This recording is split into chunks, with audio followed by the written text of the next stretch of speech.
일주일 동안 하나님의 말씀으로 승리하셨습니까?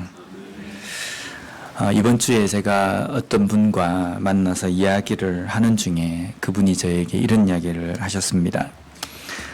본인은 집에 가면 유튜브를 틀어놓고 거기에 목사님들 설교를 들으면서 집안일을 하신대요. 근데 얼마 전에 어느 목사님의 설교를 듣는데 너무 좋다는 겁니다. 그래서 그 무슨 설교를 들으셨습니까? 그러니까 그 목사님이 요한계시록에 대해서 이렇게 풀어서 설명을 해 주시더라는 겁니다. 그래서 어떤 부분이 그렇게 좋던가요? 그러니까 보통 목사님들은 요한계시록을 잘 설교도 하지도 않고 설명도 두루뭉실하게 하는데 이 목사님은 명쾌하게 설명을 하시더라는 겁니다. 그게 어떤 게 명쾌하던가요? 그러니까 그 성경에 나와 있는 용이 미국이랍니다. 하나님께서 그 계시록에다가 요한을 통해서 예언을 하실 때, 자, 여기 하늘을 나는 용은 미국이다 라고 말씀하셔서 이 예언을 주셨다는 겁니다. 저는 어릴 때 부흥에 가서 이 계시록에 나와 있는 용이 핵폭탄이라고 들은 적이 있습니다. 결국은 어떤 목사님은 나르는 용을 핵폭탄이라고 이야기하고 어떤 분은 그 용을 미국이라고 이야기한답니다. 666표가 바코드다라고 해서 한때 난리가 난 적도 있지 않습니까? 그런데 오늘날 우리의 삶에서요, 잘못된 정보가 가장 쉽게 많이 우리들에게 오는 것이 어디냐면 바로 이곳입니다. 온라인 선상에 나와 있는 여러 가지 선별되지 않은 그 정보를 통해서 잘못된 지식들이 전달된다는 겁니다. 그 중에 이 유튜브가 가장 1위랍니다. 거기에는 누가 제어하지도 특별하게 아주 외설적이거나 그러지 않고서는 심의에 걸리지도 않습니다. 그러니까 거기에서 무분별하게 올려져 있는 정보를 통해서 성도님들 중에서는 야, 이거 명쾌하구나 라고 생각하고 그대로 믿는 분들이 많이 있다는 겁니다. 왜 교회에서 목사님들이 계시록을 설교를 잘 안 하시는 줄 아십니까? 이 계시록에 대한 내용을 신학자들이나 여러 학자들이 오랜 기간 동안 말씀을 연구하고 이게 도대체 하나님께서 무엇을 뜻하고 말씀하시는 것인가 추측을 하고 뭔가 예상을 해서 해석을 해놓는 게 아니라 창세기부터 계시록 전체를 살펴보면서 도대체 어떤 의미일까 라고 해서 연구를 해놓는 겁니다. 그런데 계시록에 나와 있는 그 묵시들이 명확한 어떤 근거가 없기 때문에 함부로 이야기하지 않는 겁니다. 그런데 마치 그것을 모르기 때문에 모릅니다. 계시록에 대한 내용을 명확하게 계시록뿐만 아니라 창세기부터 모든 성경 말씀이 명확하게 알 수 없는 것들이 천지입니다. 그런데 그런 것들을 함부로 해석을 하고 이야기하는 것이 명확하고 똑똑한 목사님이다 라고 생각해서 따라간다는 겁니다. 이것이 얼마나 위험한지 모릅니다. 그래서 오늘 우리의 삶에서는 과연 우리가 무엇을 원하고 갈망하는가? 쇼킹하고 자극적이고 지금까지 한 번도 들어보지 못한 것들을 들려주거나 이야기하면 와, 이게 뭔가 있는갑다라고 생각하고 그쪽으로 몰리지 않습니까? 그러한 시대 가운데 살아가는 진정한 그리스도인, 진정한 사람은요, 어떤 것이 진정한 그리스도인이냐면 기적을 보고 기적을 베풀고 기적을 경험하고 이런 것이 문제가 아니라 하나님께서 우리에게 보여주신 율법의 중심에 있는 말씀의 중심에 있는 사랑을 실천하며 살아가는 삶으로 묵묵하게 보여주는 그 그리스도인이 이 시대에 하나님께서 원하시는 진정한 믿음의 사람이라는 것, 우리가 그것을 잊지 않고 살아가는 삶이 되었으면 좋겠습니다. 제가 어릴 때부터 성경을 쭉 읽다 보면 옛날에는 이제 문둥병자라는 말이 있었습니다. 근데 이 문둥병자가 어감이 안 좋다고 그래서 한센병 환자 이렇게 했다가 요즘은 여기에 나병 환자란 말이 적혀 있습니다. 이 문둥병자라고 하는 것은 이 병에 걸리면 살이 녹아요. 살이 녹아가지고 녹아서 문드러진다라고 해서 문둥이라고 이야기했습니다. 그래서 어감이 안 좋기 때문에 요즘은 나병 환자라고 하는데, 이 문둥병 환자, 이 나병 환자라는 이 병의 그것을 읽으면요, 도대체 이 시대에 이 나병 환자가 걸린 사람들은 어떤 삶을 살았을까 참 많이 궁금했습니다. 그런데 제가 이제 중학교, 고등학교 올라오면서 제가 살던 부산에 보면 한 동네가 있었습니다. 용호동이라는 동네가 있었는데, 이 동네에는 나병이 걸려 있는 사람들을 집단으로 수용했던 동네가 있었어요. 그래서 부산 사람들은 그 길을 뭐라고 그러냐면 문디촌, 문둥이촌 이렇게 불렀습니다. 그래서 중학교, 고등학교 때는 거기에 봉사도 자주 갔었습니다. 가면요, 입구에서부터 이렇게 들어가면 이 냄새가 코를 찔러요. 물론 그 사람들이 닭을 키우기 때문에 동물들의 배설물의 냄새도 있지만, 그분들이 살이 고름이 흐르고 이래서 녹아내리기 때문에 썩고 이러기 때문에 거기에서 오는 냄새들도 있습니다. 근데 그 사람들을 이렇게 보면, 과연 이분들은 어떤 생각으로 살아가실까라고 이렇게 생각될 때가 많이 있습니다. 과연 희망이란 게 있을까? 왜냐하면 거의 불치의 병이잖아요. 나을 수 있는 가능성도 없고 낫는다라는 소망도 없는 사람입니다. 그렇게 하루하루 살아가는 이분들의 삶 속에 희망이란 게 있을까? 어떤 생각을 가지고 살아가실까라는 생각이 들곤 했었습니다. 오늘 본문에도 보면 이 나병 환자가 등장합니다. 근데 이 나병 환자가 한 명도 아니고 10명이 등장합니다. 예수님 당시에도 이 나병 환자들이 좀 있었습니다. 그런데 그 당시에는 지금보다 의학이 덜 발달되었기 때문에 아마 이 병은 사람들이 꺼리끼고 도무지 치료될 수 없는 그런 불치의 병이라고 여기면서 아예 그냥 포기하는 그런 삶이었을 겁니다. 그런데 그리고 이 사람들은요, 부정하다라고 생각하기 때문에 일반 사람들이 살고 있는 동네에 함께 살지 못하고 집 밖으로 쫓겨나서 저쪽에 그 사람들만 함께 모여서 격리되어서 가족들과 친구들과 같이 살지 못하고 동네 밖으로 쫓겨나서 살았다는 겁니다. 소위 말하면 사람 취급도 받지 못하는 삶을 살한 나병 환자. 그런데 오늘 이 나병 환자에게 일어난 일을 통해서 오늘 이 시대에 우리가 어떤 삶을 살아가며 우리에게 오는 구원이 무엇인지를 다시 한번 묵상하고 깨닫는 시간이 되었으면 좋겠습니다. 먼저 11절 말씀을 우리 함께 읽어보도록 하겠습니다. 시작. 예수께서 예루살렘으로 가실 때에 사마리아와 갈릴리 사이로 지나가시다가. 아멘. 오늘 우리가 읽은 이 17장 앞에 있는 본문에 보면 예수님께서 어디에서 사역을 하셨냐면 베레아라는 지역에서 예수님께서 사역을 하십니다. 이 베레아는 어디 곳이냐면 이 요단강이 있지 않습니까?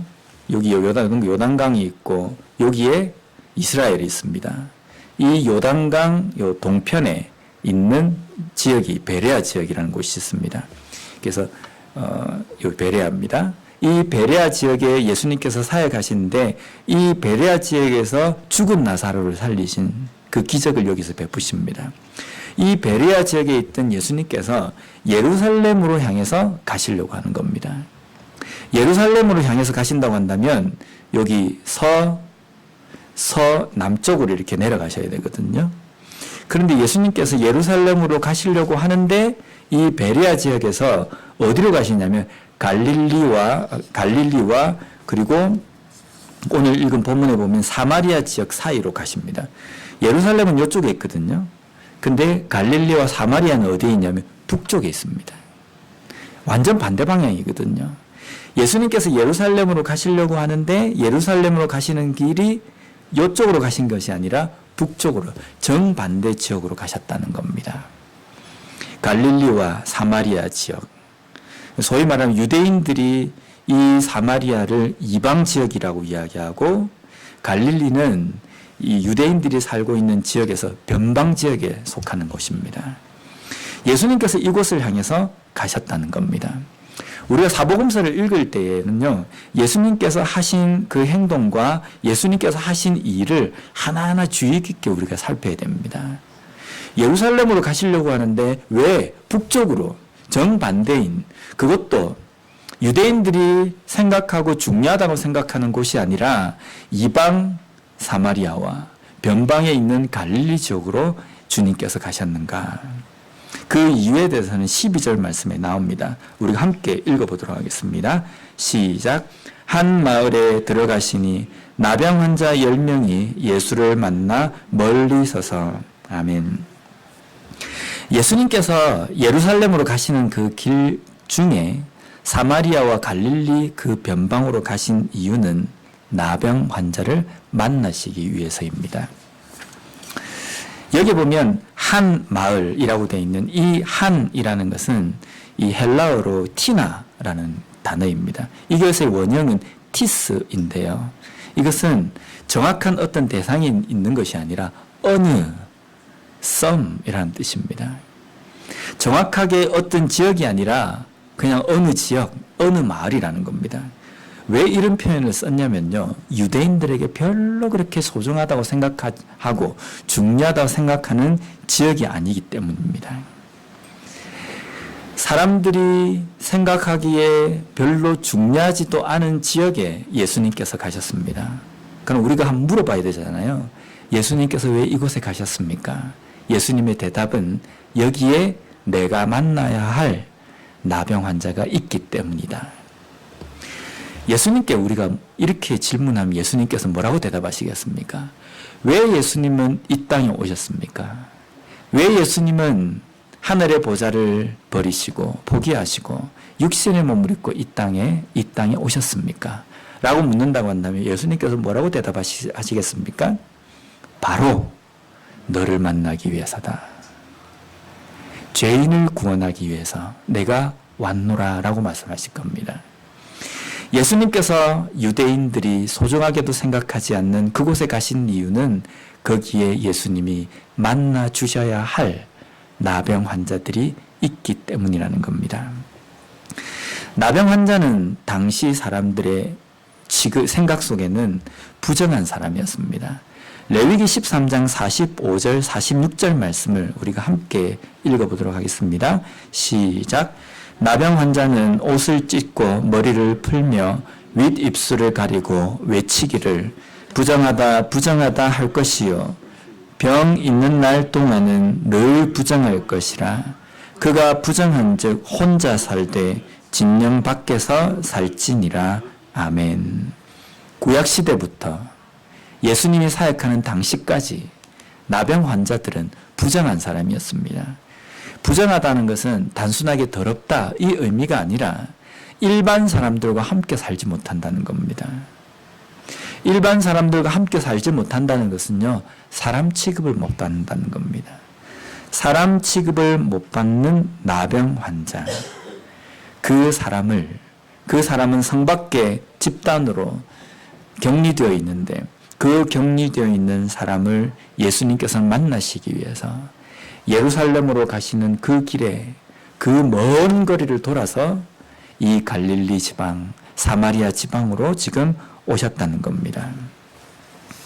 이곳에 사는 나병 환자들의 삶은요, 그야말로 인간의 삶이라고 말할 수는 없을 겁니다.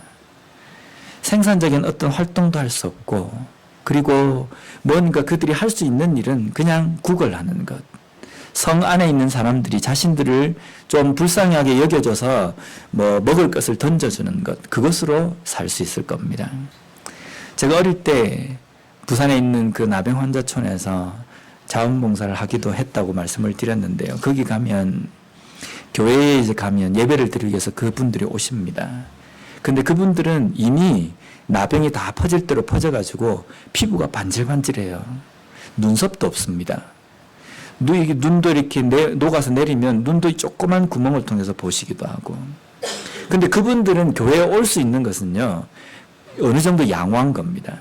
더 이상 나병이 생길 때가 없기 때문에 그냥 오실 수 있는 겁니다.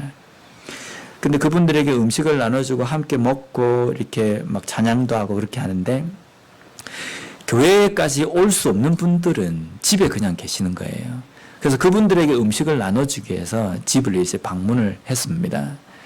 가보면요, 어떤 분들은 야구르트를 먹기 위해서 빨대를 입에 넣는데 입을 벌리면 입술이 없어요. 잇몸이 바로 보입니다.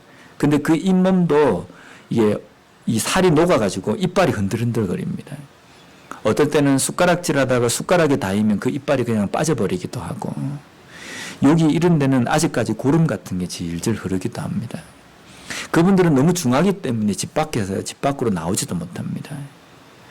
그분들은요, 뭐 밭일을 하기 위해서 호미를 잡고 이렇게 툭 하다가 뭔가 조금이라도 탁 걸려버리면 손가락이 그냥 빠져버리기도 하고, 그런 중한 상태에 있는 분들도 계십니다. 과연 그분들이 생산 활동을 할 수 있을까? 지금 예수님께서 가신 이 나병 환자들이 살고 있는 이곳, 이 사람들은 아마 삶의 희망이나 어떤 것도 없을 겁니다. 바랄 수 있는 것은 그냥 정상적인 사람들이 자신들을 좀 불쌍히 생각해줘가지고 던져주는 어떤 음식이나 먹고 사는 그 정도 수준이 아니겠습니까? 근데 그런 나병 환자에게 예수님께서 찾아오셨습니다. 무엇과 같습니까? 죄로 인하여서 완전히 멸망당할 우리, 하나님께 가야지만이 우리가 그 문제를 해결받을 수 있는데 우리는 하나님 앞에까지 우리 스스로가 갈 수 없는 존재들입니다. 그런 존재들인 우리에게 하나님께서 직접 인간의 몸을 입고 우리에게 오셨다는 겁니다. 마치 어떻게 할 수 없는 그 나병 환자에게 예수님께서 찾아가신 것과 똑같다는 겁니다. 일반 사람들과 접촉할 수 없는 나병 환자들은 멀리 서서 예수님을 봅니다. 그리고 예수님을 향해서 이렇게 소리칩니다. 13절 말씀을 우리 함께 읽어보도록 하겠습니다. 시작. 소리를 높여 이르되 예수 선생님이여 우리를 불쌍히 여기소서 하거늘. 여기 보면 소리 높여라는 표현은 12절 말씀에 보면 멀리 서서라는 단어, 이 문장과 연결이 되어야 됩니다. 그러면 멀리 서서 소리를 높여, 나병 환자들의 입장에서는 이게 최대한의 노력입니다. 멀리에서 예수님이 가고 있는데 다가갈 수도 없어요. 왜냐하면 자신들을 부정하다고 취급하기 때문에요. 어쩌면 잘 걸을 수도 없기 때문에 그럴 수도 있을 겁니다. 그래서 그들이 그 위치에서 할 수 있는 것은 멀리 서서 소리를 높이는 겁니다. 소리를 높여서 그들이 예수님을 뭐라고 부르냐면 예수 선생님이여 라고 이렇게 부릅니다. 여기에 선생이라는 것은 우리가 잘 알고 있듯이 히브리어로 뭡니까? 랍비입니다.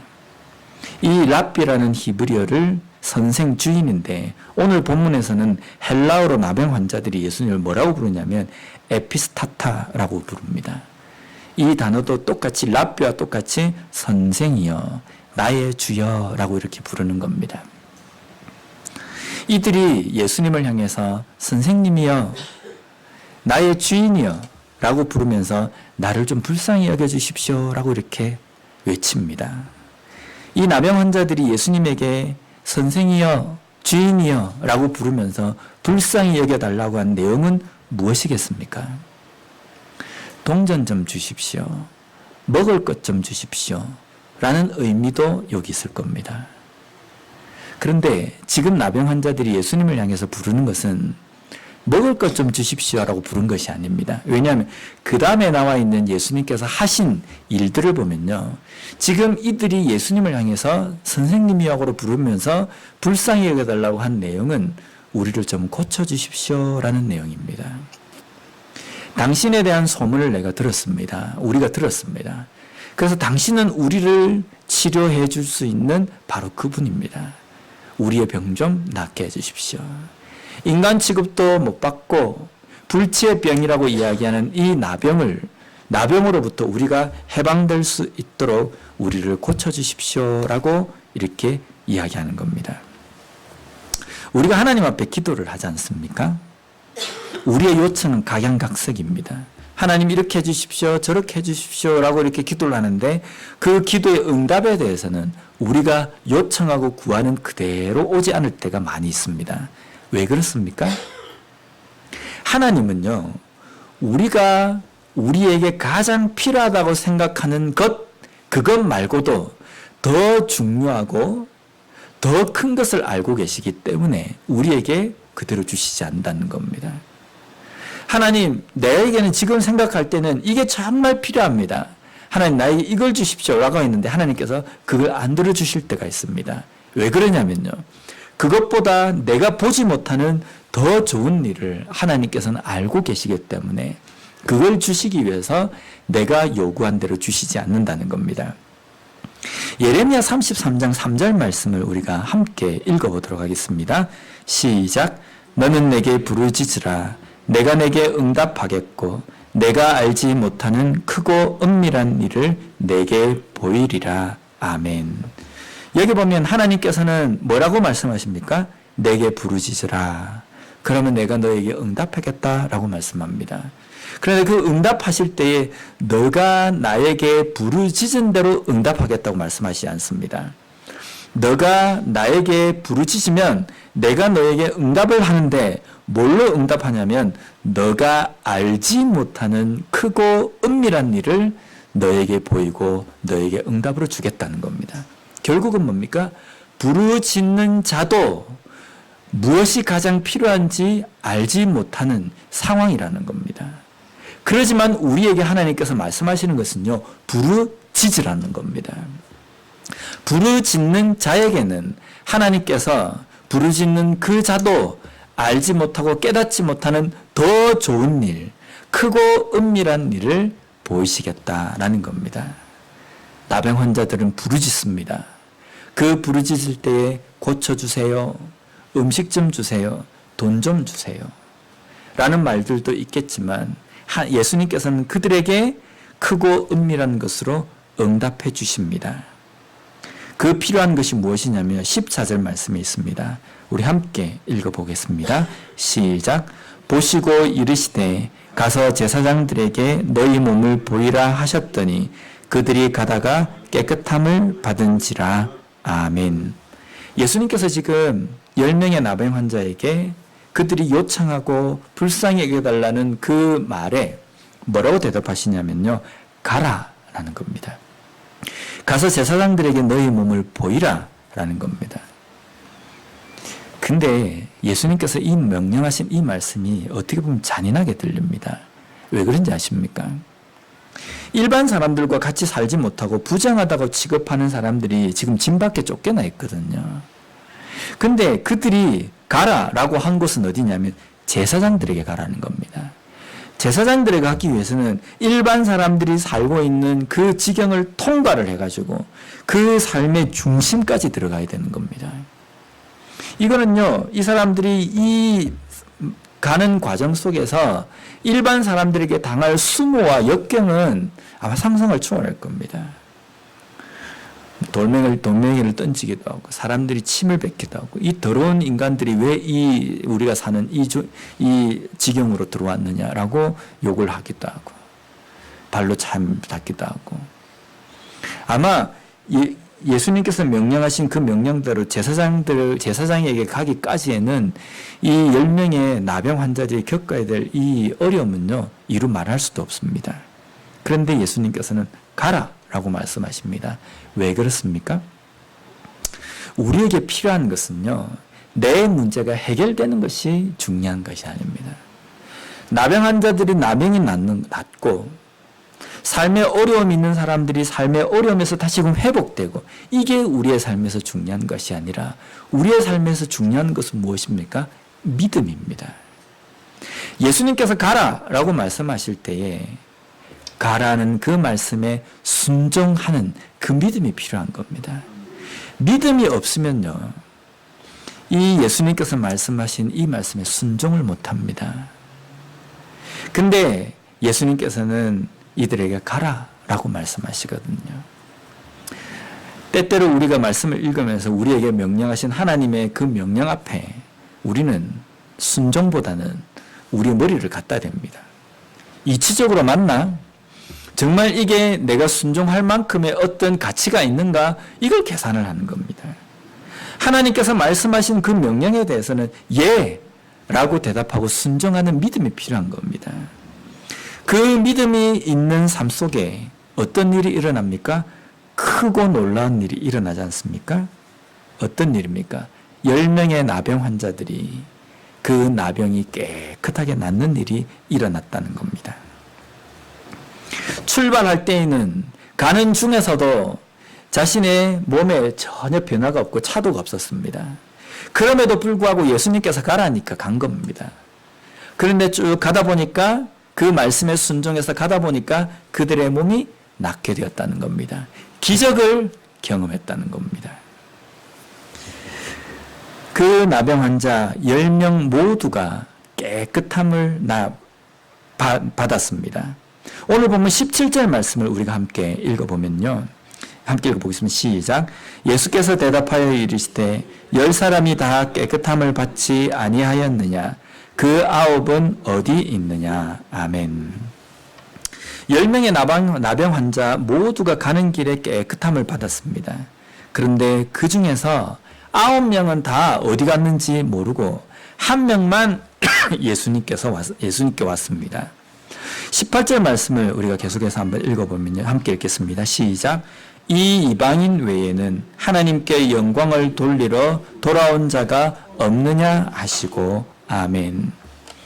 예수님께서 돌아온 한 명에 향해서 그냥 한 사람 이렇게 표현하면 되는데 이 사람을 뭐라고 이야기하냐면 사마리아인, 이방인이라고 이야기합니다. 당시 유대인들이 이 사마리아인을 뭐라고 취급을 했냐면요. 개라고 취급했습니다. 개라는 이게 당시 유대인들에게는 아주 사람을 모욕적으로 이렇게 표현하는 겁니다. 왜냐하면 아수르의 식민지로 갔던 북이스라엘은 아수르의 정책으로 인하여서 그 아수르가 지배하고 있는 이방 사람들과 섞어서 살게 이주를 시켰습니다. 이주를 시키는 가운데에 북이스라엘 사람들은 이방 사람들과 그냥 결혼을 한 겁니다. 그 상황 속에서 소위 말하는 혼혈인이 되어버린 거예요. 남유다 백성들 유대인들의 입장에서 봤을 때는 이 북이스라엘 사람, 이들이 모여 살고 있는 이 사마리아 지역에 있는 사람들은 순수한 혈통이 아닌 겁니다. 순수한 유대인의 혈통이 아니라 혼혈 잡족인 겁니다. 그래서 너희들은 아브라함의 자손도 아니고 너희들은 하나님의 택한 백성이 아니다. 그래서 그들을 향해서 뭐라고 그러냐면 근본도 없고 혈통도 순수하지 못한 개와 같은 민족이라고 이야기하는 겁니다. 지금 예수님께서는 돌아온 그 한 명의 나병 환자를 향해서 뭐라고 그러냐면 한 사람이라고 이야기하지 않고 사마리아인, 이방인이라고 이야기합니다. 예수님께서 하신 이 말씀에는 지금 역설적인 표현이 있습니다. 어떤 역설적인 표현이냐면 잘 봐라. 순수 혈통이라고 이야기하는 하나님의 선민이라고 이야기하는 유대인들아 잘 봐라. 너희들은 순수하고 하나님의 자손이라고 이야기하는데 지금 봐라. 10명의 나병 환자들 중에 거기에는 유대인들도 섞여 있을 거다. 그런데 거기에서 하나님의 기적을 통해서 나음을 입은 사람이 이 사람뿐만 아닐 텐데 유대인은 어디 가고 너희들이 인간 취급도 하지 않는 사마리아인이 지금 와서 하나님을 찬양하고 하나님께 감사한다라는 겁니다. 하나님께서 주시는 구원은 혈통의 문제가 아니다. 유전이 문제가 아니다. 오직 믿음이다. 믿음으로 나에게 일어난 이 일이 하나님께서 하신 것이고 하나님께서 내 인생의 주인이시며 나를 구원하신 분은 오직 하나님이시다라는 믿고 감사하며 찬양하는 이자들에게 임하는 것이 구원이다라고 그것을 가르쳐 주시기 위해서 이 말씀을 선포하신다는 겁니다. 요한복음 1장 12절 13절 말씀을 우리 함께 읽어보도록 하겠습니다. 시작. 영접하는 자 곧 그 이름을 믿는 자들에게는 하나님의 자녀가 되는 권세를 주셨으니 이는 혈통으로나 육정으로나 사람의 뜻으로 나지 아니하고 오직 하나님께로부터 난 자들이니라. 아멘. 요한복음 1장 12절 13절 말씀은요, 유대인들이 가지고 있던 생각들과 정반대의 생각이었습니다. 유대인들의 생각 속에는 구원, 하나님의 자녀는 태어날 때부터 되는 겁니다. 왜냐하면 유대인으로 태어나기 때문입니다. 혈통으로 아브라함의 자손이기 때문에 우리는 하나님의 자녀다라고 믿는 겁니다. 그런데 예수님께서는 구원은 혈통이나 육정으로 된 것이 아니라 사람의 뜻으로 되는 것이 아니라 오직 하나 하나님의 은혜로 되는 것이다 라고 말씀하고 있다는 겁니다. 9명의 나병 환자와 돌아온 1명의 나병 환자, 다른 점이 무엇입니까? 똑같이 10명의 모든 나병 환자가 육신으로부터 나음을 입었습니다. 깨끗하게 나았습니다. 그런데 9명은 육신만 나은 것이고 돌아온 1명은 육신뿐만 아니라 영혼도 나음을 입었다는 겁니다.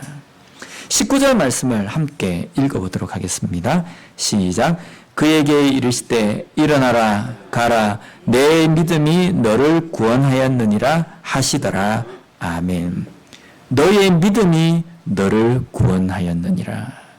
돌아온 1명에게 예수님께서 하신 말씀입니다. 우리가 흔히 기적을 좋아하지 않습니까? 기적. 어디에 무슨 기적이 났다더라 라고 하면 우하고 몰려갑니다. 우리가 과거에, 저도 어릴 때 부흥회나 이런 데 쫓아다니면 거기 온 부흥 강사가 기도만 하면 사람들이 벌떡벌떡 넘어지기도 하고 병이 낫기도 하더라. 안전병에도 일어나고 막 그런다더라. 그럼 그쪽으로 갑니다. 우리는 기적에 대해서 아주 이렇게 중요하게 생각을 합니다. 질병이 낫기도 하고 뭔가 남다른 어떤 일들이 일어나고 그런 것들을 좋아합니다. 그런데 중요한 것은요, 그런 것을 경험하고 그것을 내가 보았다고, 그것을 내가 체험했다고 해서 그것이 나의 영혼도 구원받았다라고 말할 수 없다는 겁니다. 다시 돌아온 1명의 나병 환자, 돌아오지 않는 9명의 나병 환자, 모든 사람들이 다 기적을 맛보았습니다. 기적의 주인공이 되었다는 겁니다. 그러나 구원하였다, 내 믿음이 너를 구원하였다 라는 예수 그리스도의 그 음성을 들은 사람은 돌아온 1명이었습니다. 나머지 9명은요, 육신은 나음을 입었지만 영혼을 구원받지 못했다는 겁니다. 내가 기적을 맛보았기 때문에 나는 믿음이 좋은 사람이다. 절대로 그렇지 않아요. 내가 병 낫는 경험을 내가 체험을 했다. 그래서 나는 믿음이 좋은 사람이다. 아닙니다. 누구나 다 기적을 체험할 수 있어요. 그러나 중요한 것은 그 기적이 하나님께로부터 왔고 기적이 있건 없건 내 삶의 주인은 하나님이시고 나는 오직 예수 그리스도를 통해서 구원받았다라는 그 믿음의 고백이 있을 때에 그 사람은 영혼의 구원을 받고 또한 그 사람이 진정한 믿음의 사람이라고 이야기할 수 있다는 겁니다. 다시 돌아와서 하나님을 찬양하고 하나님께 감사한 나병 환자는 왜 돌아왔겠습니까? 나에게 일어난 이 일은 하나님으로부터 왔다. 내가 이 병에서 나은 것이 중요한 것이 아니라 내 삶의 주인은 하나님이시라는 고백, 하나님을 찬양하고 하나님의 은혜에 감사하기 위해서 오는 것, 이것이 중요하다라고 생각했기 때문에 예수님께 돌아왔다는 겁니다. 우리가 교회를 왜 나옵니까? 외로워서요. 안 나오면은 한국 사람을 못 만나기 때문입니까? 오늘날 보면 우리들끼리도 그런 이야기도 하기도 하지 않습니까? 한인교회는 거의 7, 80%가 한국 사람 만나려고 온 사람들이다. 교회가 그냥 친목이 교제다. 그 교제 때문에 교회를 온다. 그런 말을 우리가 그냥 입버릇처럼 하지 않습니까? 근데 교회가 그러면 안 된다는 겁니다. 때로는 교회를 왜 나옵니까? 기적을 보기 위해서 나옵니다. 그걸 위해서 교회를 나오는 것도 아닙니다. 우리가 교회를 나오는 것은요, 하나님 앞에 우리가 믿음으로 나오는 것은요, 우리가 뭔가를 얻기 위해서가 아니라 우리가 하나님 앞에 우리의 믿음의 고백을 드리기 위해서 나오는 겁니다. 이것이 진정한 믿음이라는 겁니다. 내가 믿어서 내가 한몫 잡겠다 이게 아니라 내가 믿음으로 말미암아 내 삶을 하나님께 드리고 내 삶의 주인은 하나님이시고 나를 구원해 주신 분은 오직 예수 그리스도는 이 고백을 위해서 우리가 나오는 거라는 겁니다. 교회를 나오는 것이 친목을 위해서도 교제를 위해서도 기적을 보기 위해서도 내가 뭔가 한몫을 잡기 위해서 나오는 것이 아니라 진정으로 하나님 앞에 예배를 드리고 하나님께 감사하며 하나님께 영광을 돌리며 하나님을 높이기 위해서 나오는 그러한 우리의 믿음이 되었으면 좋겠습니다. 다시 돌아온 한 명의 나병 환자처럼 내 삶에 일어난 이 모든 일들이 하나님으로부터 나왔고 그리고 하나님만이 영광 받으시고 하나님만이 찬양 받으시고 하나님께만 감사를 올리는 그 믿음의 고백으로 말미암아 참된 그리스도인의 삶을 살아가는 우리 모두가 되었으면 좋겠습니다. 기도하겠습니다.